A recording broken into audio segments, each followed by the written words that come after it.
잠시 시간을 돌려서 우리 과거로 한번 돌아가 보겠습니다. 이 그림을 보시면 여러분의 과거가 한번 생각나실 겁니다. 아시겠죠? 이 그림을 나 봤다라고 생각하시는 분들은 60년대 초등학교 들어가신 분일 겁니다. 60년대 초등학교 들어가신 분들은 이 그림을 이렇게 보셨을 겁니다. 이 그림을 나는 봤다고 하신 분들은 70년대 초등학교 들어가셨던 분일 겁니다. 저는 이 그림을 잘 못 봤거든요. 좀 더 넘어가면은 이 그림을 이제 봤습니다. 그러면 90년대 그리고 오늘날에는 이렇게 바른생활 교과서입니다. 학교에 초등학교 입학했을 때에 국민학교에 들어갔을 때에 우리가 배웠던 바른생활 교과서입니다. 우리는 세상에서 특히 이 대한민국에서 어떻게 살아야 하는지를 이미 초등학교 때에 국민학교 때에 바른생활이라는 교과서를 통해서 다 배웠습니다. 그대로 실천만 한다면 아마 이 사회는 건강한 사회가 될 겁니다. 사회 곳곳마다. 문제는 실천하느냐 하지 않느냐의 문제가 있을 뿐입니다. 성경은 신앙의 바른 생활의 교과서입니다. 성경은 말씀하기를 어떤 길은 사람의 보기에 바르나 바른 생활 같은데 필경은 사망의 길이라 그랬습니다. 그릇된 바르지 못한 길이라는 거예요. 그러므로 성도인 우리는 성도로서 걸어가야 할 바른 길이 있습니다. 하나님은 성경을 통해서 그 바른 길로 우리를 인도하시기를 참으로 원하십니다. 바른 길을 간 사람은 바른 삶을 살고 그릇된 길을 간 사람은 그릇된 삶을 삽니다. 잠언서에서 보시면은 하나님께서 제시하시는 바른 길로 가는 사람을 의인으로 지혜로운 사람으로 표현을 하고 반면에 하나님께서 막으시는 그릇된 길로 가는 사람을 악인으로 어리석은 사람, 미련한 사람으로 표현을 합니다. 오늘 본문에 보시면 의인이라는 단어, 미련하다는 단어는 그런 의미로 사용되고 있습니다. 하나님께서 제시하시는 신앙의 바른 길로 지금 가고 있느냐, 가지 않느냐, 그 문제입니다. 오늘 본문에 보시면 신앙의 사람이 걸어가야 할 두 가지 바른 길에 대해서 말씀을 합니다. 하나는 부모와 자녀와의 관계에서 자녀가 걸어가야 할 바른 길, 즉 효에 대해서 말씀을 합니다. 본문 1절에 보시면 지혜로운 아들은 아비를 기쁘게 하거니와 미련한 아들은 어미의 근심이니라 그랬습니다. 이런 말씀은 잠언서 15장이나 17절이나 17장이나 그 외 여러 곳에서 많이 강조하고 있습니다. 모두 효에 관한 말씀인데 저는 이 가정의 달을 맞이하며 어버이 주일, 어린이 주일, 스승의 주일, 그래서 거기에 맞는 설교를 그렇게 잘 하는 편은 아닙니다. 왜냐하면 나는 부모가 안 계시는데요, 나는 자녀가 없는데요 라는 이제 그런 분들이 많이 계시기 때문에 거기에 맞는 설교를 제가 딱 주제를 정해서 잘 하지를 않습니다. 그런데 말씀을 제가 5월 달에 말씀을 이렇게 준비하다 보니까 이 말씀이 셋째 주일, 넷째 주일 말씀에 나와요. 5월 달에 어차피 이 효에 관한 말씀이 나오는데 어버이 주일날은 이 말씀 안 전하다가 넷째 주일 가서 이렇게 전하게 되면 좀 뭔가 안 맞는 것 같다. 그래서 넷째 주일 전할 말씀을 앞으로 당겼습니다. 당겨서 오늘 이 말씀을 본문으로 삼았고요. 그리고 나머지 말씀을 이제 한 주씩 그렇게 뒤로 미루었습니다. 효도는 모든 사회생활의 기초가 됩니다. 흔히 믿지 않는 사람을, 특히 우리 기독교를 잘 모르는 사람들은 기독교는 윤리적인 종교가 아니다라고 오해를 하죠.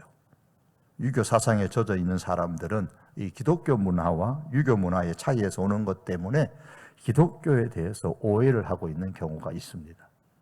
그러나 기독교는 대단히 윤리적, 도덕적 종교입니다. 잘 살아야 됩니다. 바른 생활을 해야 됩니다. 기독교는 하나님과 인간과의 관계, 그리고 인간과 인간과의 관계의 정성화를 강조합니다. 하나님과의 관계도 사람과의 관계에서 찾습니다.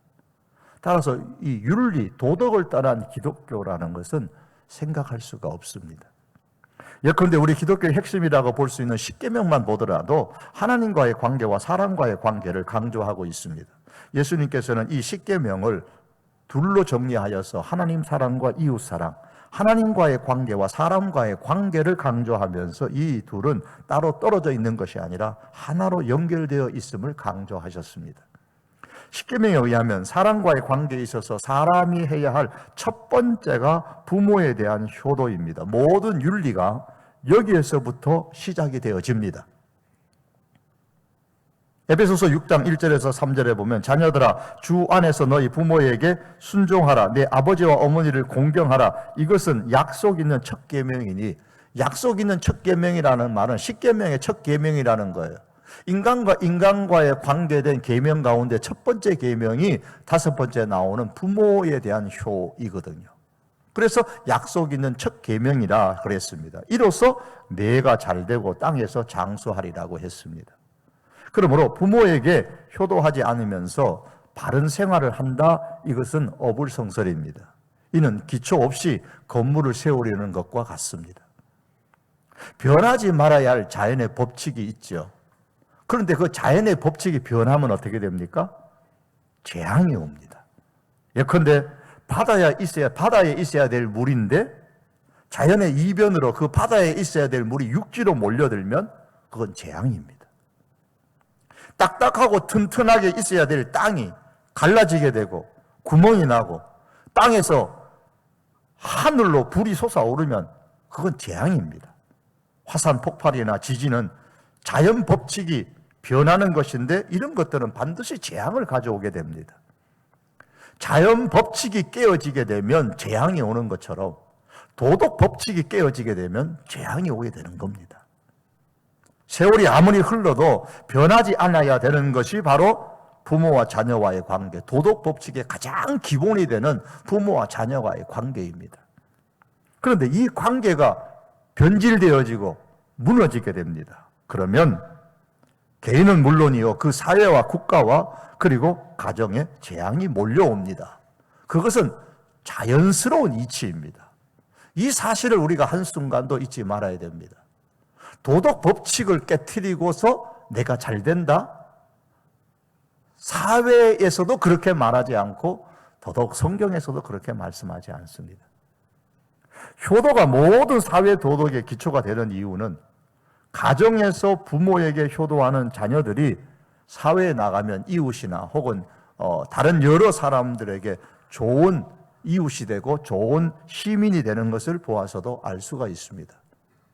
부모를 잘 공경해라.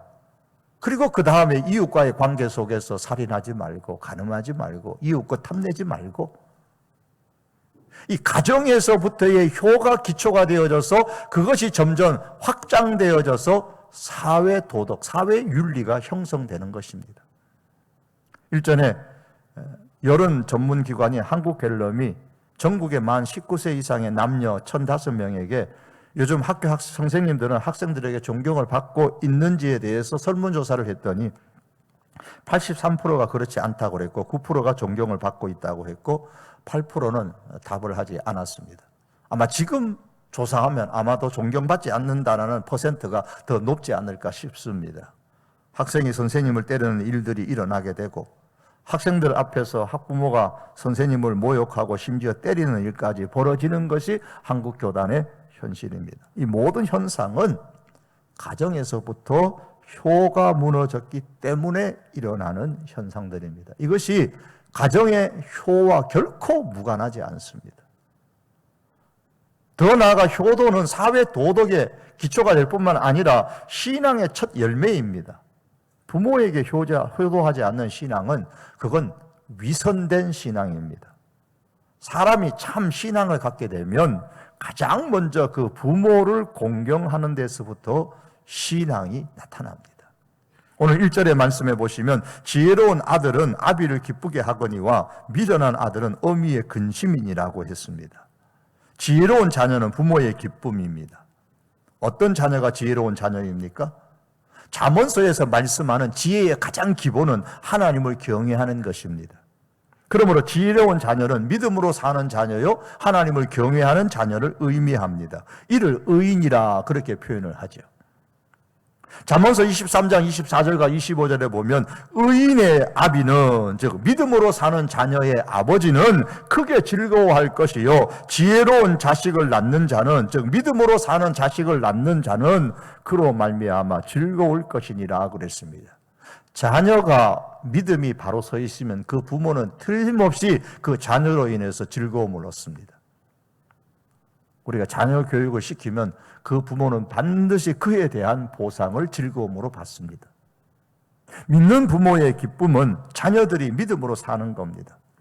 오스만 제국의 흥망을 같이 했던 역사의 상징인 터키의 이스탄불의 궁궐이 하나 있습니다. 톱카프라는 궁궐인데 그 궁궐에 가면 여행객들이 보는, 관심 있게 보는 인기 있는 그 것 중에 하나가 86캐럿 주먹만한 물방울의 다이아몬드라고 합니다. 그런데 이 86캐럿의 물방울 다이아몬드가 숟가락 3개하고 바꿨답니다. 86캐럿의 다이아몬드를 숟가락 3개하고 바꾼다? 이해가 안 되죠. 그러나 오늘 우리들은요, 더 이해가 안 되는 것은 사회의 기초고 국가의 근간이 되고 가정의 기본이 되는 인간의 도리의 기초가 되는 소중한 이 효를 그리 중요하지 않은 숟가락 3개와 같은 것과 바꾸어 버리는 현상들이 오늘날에는 너무나 많이 일어나고 있습니다. 부모님을 귀한 줄 알고 효도하는 것이 지혜요 믿음의 바른 길입니다. 사랑하는 성도 여러분, 부모님이 계신다면 우리는 이 부모님에게 효를 다해야 될 것이고, 내 부모님이 아니 계신다면 우리가 영적인 부모나 그 외에 내가 존경하고 귀하게 여겨야 될 어른들을 다시 한 번 더 돌이켜보면서 그들의 가슴을 고통으로 찢는 일이 일어나지 않도록 믿음으로 살아가는 하나님의 사람들이 될 수 있기를 바랍니다. 우리 성도교회 모든 부모님들이 자녀의 믿음을 통해서 즐거워하는 인생이 될 수 있기를 축복합니다. 오늘 본문에서 나타나는 두 번째 주제가 있는데 그것은 재물입니다. 성도는 재물과의 관계에 있어서 바른 길을 걸어가야 합니다. 재물과의 관계에 있어서 바른 길에 대해 본문은 두 가지를 언급합니다. 하나는 재물을 버는 일에 있어서 게으르지 말고 부지런해야 한다 그랬습니다. 인류의 문화 중에서 가장 기본이 되고 중요한 것이 의식주의죠. 의식주가 필요 없는 시대는 아마도 틀림없이 없었을 겁니다. 의식주의 문제를 해결하려면 거기에 따라오는 것이 크든 작든 재물입니다. 재화예요. 따라서 성경은 결코 이 땅을 살아가는 우리 그리스도인들을 향하여 재물을 무시하라고 말씀하지를 않습니다. 예수님께서도 이 모든 것, 먹는 것, 입는 것, 사는 것, 마시는 것, 의식주가 우리에게 있어야 할 줄을 하나님께서 아신다고 하셨습니다. 하나님은 아십니다. 저와 여러분들이 이 땅을 살아가는 데에 의식주가 필요하고 그 의식주에 들어갈 재화가 필요한 줄을 하나님은 아십니다. 그래서 잠언서 10장 15절에 보면 부자의 재물은 그의 견고한 성이라고 그랬습니다. 성이라는 것은 그 아래에 있는 사람들을 보호하는 것이죠. 재물이 사람을 보호한다 그랬어요. 잠언서 14장 24절에 보면 지혜로운 자의 재물은 그의 면류관이라고 했습니다. 재물이 그 사람의 면류관인데, 면류관이 되려면, 즉 높아지려면, 재물로 인해서 사람이 영화롭게 되고 재물로 인해서 사람이 높아지려면 어떤 재물이어야 되느냐? 지혜로운 자의 재물이어야 된다 그랬어요. 앞에서 말씀드렸죠? 지혜라는 것은 하나님을 경외한다 그랬어요. 하나님을 경외하는 사람의 재물이어야 합니다. 그러므로 성경은 결코 재물 그 자체를 부정하지는 않습니다. 그러므로 성도인 우리는 돈 버는 것을 천하게 여기지 말아야 하고 돈 버는 데 있어서 재화를 얻는 데 있어서 게으르지 말아야 됩니다. 부지런해야 합니다. 열심을 내야 됩니다. 오늘 본문 4절과 5절의 말씀입니다. 손을 게으르게 놀리는 자는 가난하게 되고 손이 부지런한 자는 부하게 되느니라. 여름에 거두는 자는, 이 이스라엘은 여름에 추수를 해요. 4월에서부터 시작해서 6월까지. 그래서 여기서 여름에 거둔다는 말은 그 다음에 나오는 추수 때를 의미하는 겁니다. 추수 때에 거두는 자는 지혜로운 아들이나 추수 때에 자는 자는 부끄러움을 끼치는 아들이니라. 4절에서 손을 게으르게 놀리는 사람을 예를 들어서 5절에 가면 추수 때에 자는 자라 그랬습니다. 남들은 다 추수하느라고 땀 흘리고 열심히 지금 일하는데 이 사람은 잡니다. 이런 사람의 특징을 잠언서 6장 10절에 잘 표현해 줍니다. 좀 더 자자, 좀 더 졸자, 손을 모으고 좀 더 눕자, 좀 더 누워 있자. 어떻게 하는지 잘 생각만 하고 졸 생각만 하고 누울 생각만 하고 놀 생각만 합니다. 기회만 있으면, 아니 기회를 만들어서라도 졸고 눕고 자고 놉니다. 이런 모습이 바로 게으르게 놀리는 손을 가진 사람의 모습인데, 성도를 향해서 이 말씀을 주는 것이니 특별히 우리 성도는 놀 생각만 하지 말아야 되고, 자거나 졸거나 좀 더 누워있자. 자는 거, 조는 거, 누워있는 거 자연적인 현상이지만 여기에만 우리의 관심이 가 있으면 필경 그 사람은 하나님이 기뻐하시는 사람이 되지를 못합니다. 그 결과가 어떻게 되느냐? 그 다음 장절인 잠언 6장 11절에 보면 내 빈궁이 강도같이 오며 내 곰핍이 군사같이 이르리라 그랬습니다. 다른 말로 하면 하나님께서는 이런 사람 싫어하시고 하나님은 이런 사람은 도와주지도 않는다는 겁니다. 빈궁이 강도같이 온다. 갑자기 온다는 뜻이요. 군사같이 이르리라. 막을 수 없을 정도로 강력하게 밀려드는 겁니다. 하나님이 전혀 도와주지 않습니다. 가난이 몰려와도 하나님이 도와주지 않으십니다. 한순간에 인생이 가난으로 인해서 무너집니다. 그러므로 성도 여러분, 하나님의 아주 특별한 목적으로서 인해 가난하게 사는 사람이 분명히 있을 수 있습니다. 성경은 그것을 여러 가지로 증명해 주고 있습니다.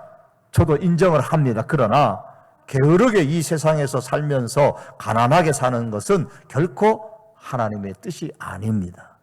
하나님의 사람은 게으르지 말고 부지런해야 합니다. 재물을 버는 데 있어서, 재화를 버는 데 있어서 하나님의 사람들은 부지런해야 합니다. 그러나 두 번째 재물에 대해서 오늘 성경은 말하기를 재물을 버는 데 부지런해야 하는데 불의하지 않아야 된다 그랬습니다. 지혜로운 재물이어야 된다 그랬어요. 본문 2절에 보면 불의의 재물은 무익하다 그랬습니다. 왜 불의한 방법으로 재물을 얻으려고 합니까? 재물을 의지하기 때문이에요.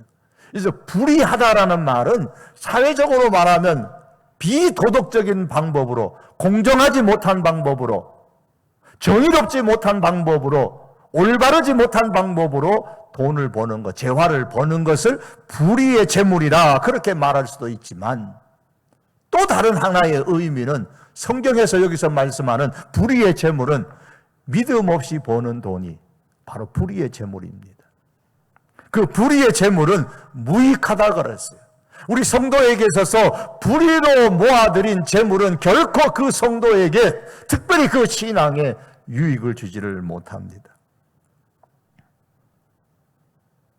왜 불의한 방법으로 재물을 얻느냐? 왜 신앙인인데 비신앙인의 모습으로 재물을 얻고, 왜 공정하지 못하고 정의롭지 못한 방법으로 재물을 모으느냐? 돈이면 다라고 생각하기 때문입니다. 만사가 돈이면 다 해결된다고 생각하기 때문입니다. 그러나 잠언서 11장 28절에 보면 자기의 재물을 의지하는 자는 패망한다 그랬어요. 즉 불의로 재물을 모으는 사람은 패망한다 그랬고, 오늘 본문에서는 무익하다 그랬습니다. 여러분, 이 사실은 과거나 현재의 정치권에서 일어나고 있는 재물과 관련되어진 사건을 우리가 보면서 너무나도 우리는 익히 잘 알고 있습니다. 오늘 본문 2절에 불의의 재물은 무익하다고 했죠. 3절에 보면 여호와께서 악인의 소욕은 물리치시느니라 그랬습니다. 악인의 소욕, 즉 불의의 재물인데 믿지 못한 않는, 즉 불신앙의 방법으로 재물을 모으는 것은 하나님께서 물리치신다라는 겁니다. 이전의 성경에는 하나님께서 꺾어버리신다 그러셨어요. 왜? 그 인생을 부패하게 만들고 그 영혼을 특별히 썩게 만들기 때문에 꺾어버리신다고 하시는 겁니다. 불의한 재물 때문에 국무총리에서 물러난 사람들, 장관에서 물러난 사람들, 불의한 재물 때문에 국회의원에서 낙선된 사람들, 불의한 재물 때문에 승진하지 못한 사람들, 아마도 이런 사람들에게 가서 만일 당신이 이렇게 국무총리가 될 줄 알았으면, 장관이 될 줄 알았으면, 국회의원이 될 줄 알았으면 그때 그 과거에 받은 불의한 재물 받았겠습니까? 물어보면 한 사람도 아니요. 내가 이럴 줄 알았으면, 총리 될 줄 알았으면, 내가 장관 될 줄 알았으면, 국회의원 될 줄 알았으면 그때 안 받았죠? 틀림없이 그랬을 겁니다. 그렇지 않을까요? 아무도 받지 않았을 겁니다. 그런데 그때 받았던 것이 오늘에 와가지고 무익하게 된 거예요. 자신을 해치는 것이 된 거예요.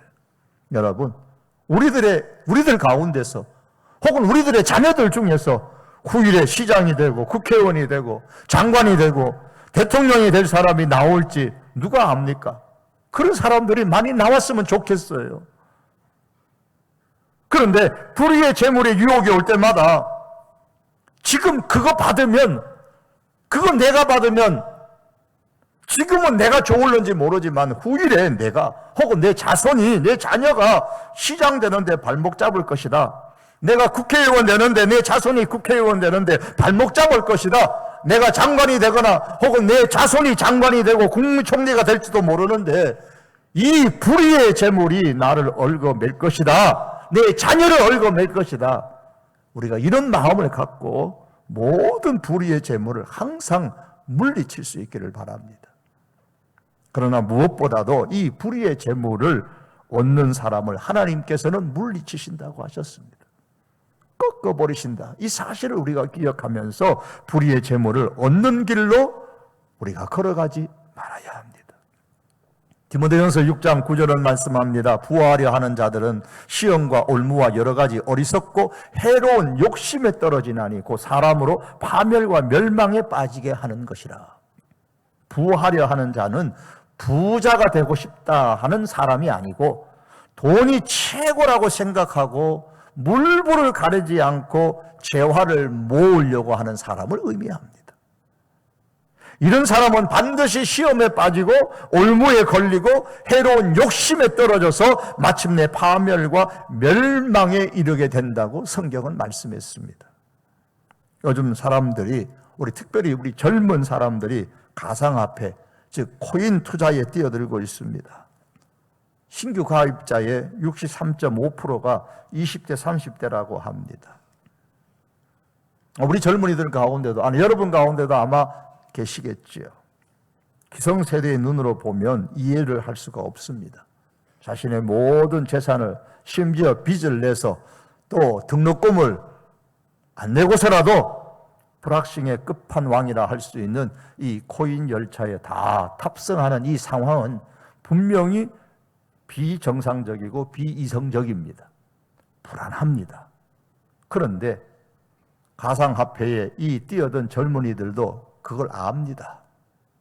내가 지금 비정상적으로 행동하고 비이성적으로 행동하고 있다는 사실을 압니다. 모르고 하는 거 아닙니다. 투자를 넘어 투기고 투기를 넘어 도박에 가깝다는 사실을 잘 압니다. 내가 지금 도박하고 있다는 사실도 잘 압니다. 젊은이들은 자신들의 투자가 얼마나 위험한지 대체로 잘 인지하고 있다고 합니다. 가상화폐가 실체가 없다는 사실도 잘 알고 화폐로서의 교환수단 같은 내재적 가치를 갖고 있지도 않다는 사실도 잘 압니다. 그럼에도 꼭 해야 한다고 말합니다. 왜요? 비이성적인 줄도 알고 미친 짓이라는 것도 알면서도 왜 꼭 해야 한다고 생각할까요? 20대의 한 청년의 말대로 하면 솔직히 한탕 크게 벌어보자, 한번 크게 벌어보자라는 마음이 크다고 합니다. 월급은 쥐꼬리만 한데 집값은 미친 듯이 오릅니다. 올라갈 수 있는 계층 사다리는 이미 다 무너졌고 코인만으로라도 돈을 벌고 싶다는 겁니다. 이 방법 외에 다른 방법이 없다는 거예요. 절망이라는 겁니다. 이것마저 없으면 자기는 절망이라는 거예요. 그래서 어떤 젊은이는 말합니다. 이제 우리에게 코인만이 희망이다. 이 코인, 가상화폐만이 희망이다. 그렇게 생각하고 뛰어듭니다. 변동성이 너무 커서 불안하지만 현실에 답이 없으니 이 코인에, 이 가상화폐에 투자한다고 말합니다. 젊은이들이 왜 이렇게 되었을까요? 이들은 지난 몇 년 동안에 땀보다는 땅의 가치가 더 빛난다라는 이 재테크의 현실을 온몸으로 느끼고 체험했기 때문입니다. 땅이 더 빛나는 걸 알겠는데, 땀보다는 땅이 부동산이 더 빛나는 것은 알겠는데 자기에는 현실적으로 그런 능력이 없습니다. 이제 땀으로는 내 집 마련이 사실상 불가능하다는 사실을 잘 알고 있습니다. 그렇기 때문에 이들이 가지고 있는 그 작은 재화를 가지고 할 수 있는 것이라고는 주식이나 혹은 가장 수익을 한꺼번에 크게 벌 수 있다는 이 코인에 불안하지만 올인하는 겁니다. 땀 흘리는 노동의 가치를 상실한 우리 사회의 아주 불행한 모습입니다. 이해되는 부분들이 많이 있지만 그러나 돈이 최고라는 생각이 이들의 마음을 지배하고 있는 겁니다. 기성세대든 젊은 세대든 돈이 최고다. 이 시대에 재테크 필요합니다. 예수님께서도 땅에다가 돈을 묻어두어버린 그 사람을 향하여 이 어리석은 자야 라고 이야기하며 차라리 요즘으로 말해서 예수님의 말씀은 요즘으로 말해서 은행에다가 저금이라도 해주었으면 이자라도 생길 텐데 그렇게 말씀하셨죠. 그런데 요즘은 은행에 넣어도 이자가 없으니 그러니 저마다 어떻게 하면 재테크 할까 고민합니다. 충분히 이해합니다.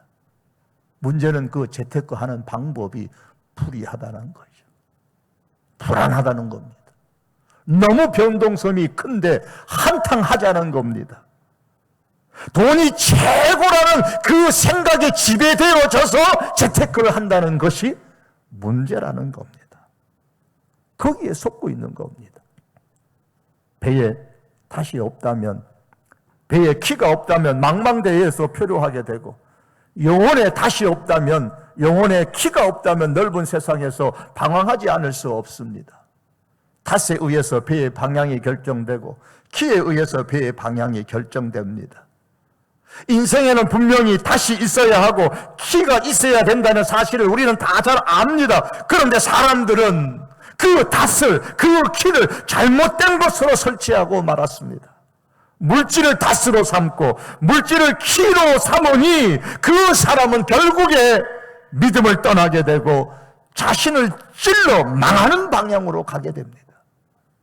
그러므로 성도 여러분, 그 다음에 기록되어지는 디모데전서 6장 11절과 15절에 보면 오직 너 하나님의 사람아, 하나님의 사람은 어떻게 해야 되느냐? 이것들을 피하고 물불을 가르지 아니하고 돈이 최고다라는 생각에 지배되어져서 재테크하려고 하는 이것을 피하고 믿음의 선한 싸움을 싸우라 그랬습니다. 직장에 갔는데 옆자리에 앉은 동료가 나 어저께 얼마 벌었어, 내가 몇 달 동안 몇 천만 원 벌었어, 몇 억씩 벌었어, 그러니 속이 타죠. 내가 이러다가 나는 바본가? 그런 소리를 들으면 귀가 솔깃해지고 자기만 바보 같습니다. 그래서 그냥 따라서 합니다. 여러분, 그냥 따라서 하는 게 게으른 거예요. 게으른 거예요. 게으른 겁니다.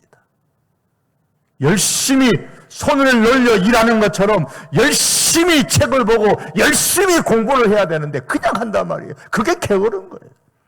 여러분 보세요. 야, 올해는 김치가 너무너무 비싸네. 그러면 농부들은 그 다음에는 어떻게 합니까? 배추를 그냥 너도 나도 많이 심습니다. 올해는 고추가 너무 비싸. 그럼 그 다음에 되면 너는 나도 밭에다가 고추를 심어서 고추 풍년이 되고, 그래서 가격이 확 떨어집니다. 그냥 갈아엎어 버립니다. 다 손해봅니다. 왜 그래요? 제대로 배우지 않고 일하는 거예요. 그게 게으른 겁니다. 일하지 않는 것이 게으른 것이 아니라 배우지 않고 하는 것이 게으른 겁니다. 마찬가지입니다. 이 코로나 시대에 마스크 하면 돈 벌겠다고 작년에 너도 나도 뛰어들어서 마스크 공장 세우고 마스크 판다고 그랬습니다. 다 돈 벌었을까요? 제가 듣고 알기로는 그 마스크 공장 한다고 해서 망한 사람 정말 많습니다.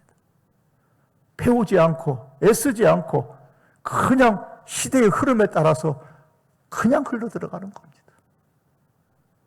유혹입니다. 불의한 방법으로 재물을 얻지 않으려고 믿음의 선한 싸움을 싸워야 되고, 게으르게 일하지 않도록 믿음의 선한 싸움을 싸워야 합니다. 불의한 재물에 대한 탐심을 버리도록 믿음의 싸움을 싸워야 합니다. 불의의 재물의 유혹을 피하도록 믿음의 싸움을 싸워야 합니다. 말씀을 맺기를 원합니다. 세상 모든 것은 다 제각기 길이 있습니다. 사람에게도 길이 있잖아요. 그러나 길이 있다고 해서 반드시 다 좋은 길이 아닙니다. 우리는 초등학교, 국민학교에서 바른 생활이라는 것을 배우며 이것이 바른 길이라고 배웠어요. 하나님께서도 성경을 통해서 우리에게 이것이 신앙인으로서의 바른 길이라고 하나님께서 안타깝게 우리를 향하여서 말씀합니다. 믿음의 자녀로서 걸어가야 할 바른 길이 있습니다. 오늘 성경은 우리에게 부모와 자녀와의 관계에서 신앙의 바른 길을 제시하고 있습니다. 세월이 어떻게 변하든 부모님께 효도하는 신앙의 사람이 되시기를 바랍니다.